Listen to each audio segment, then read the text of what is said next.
Mən sizə deyim ki, açığı heç kişiyə də elə qadın lazım deyil. Heç kimə lazım deyil. Kişiyə elə güclü qadın lazım deyil. Конечно. Həmişə Müşfiq bəylə mən müsahibəmizi birində mən ondan soruşanda ki, bəs belə qadınlar belə eləyir. O çox qəşəng cavab vermişdi ki, deyir kişiyə ikinci kişi lazım deyil evdə. Правильно. Ona görə də boşanmalar çoxalıb, потому что qadın gedəndə hamı yox da deyirəm, bu feminist qadınlar. Ki mən güclüyəm.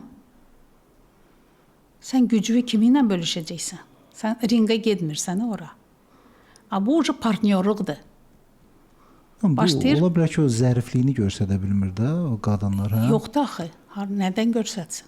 Hardadır zəriflik? Yoxdur. Yoxdur. Qabda yoxdur. Qabda yoxdur. O qədər özünə güclü eləyiblər ki, yasama. Ən zəhləm gedən sözdür bu. Mən özüm eləyənəmsə, nə edirəm yoldaşı? Hər şeyə mən özüm nail olanamsa, mən yoldaşı nə edirəm?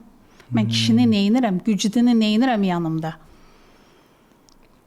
Mən nədənsə əzməklə görürlər onu. Mən o feministlərə ümumiyyətlə baxıram onların şeyinə. Əslində okey, mən bir şey demirəm.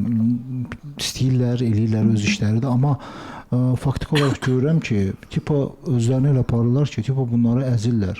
Amma o qadınlar əzildiyi kimi kişilərin də əzilən variantları var. Yəni ki, bu xarakterdir, bu insandır, fərqlilikdir, insanların fərqliliyidir.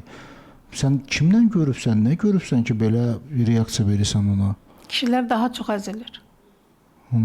Qadın əzilsə də, qadın güclüdür. Emosional olaraq kişilərdən güclüdür. Qadın əzilsində çox cəhətdən güclüdür, mən baxıram. Bəli. Bu şeyləri dözmək, yəni qadın kimi çox çətindir. Qadın həyata insan gətirir. Onun, üzr istəyirəm, hamiləlik dövrünün bir gününü kişilər dözə bilməz.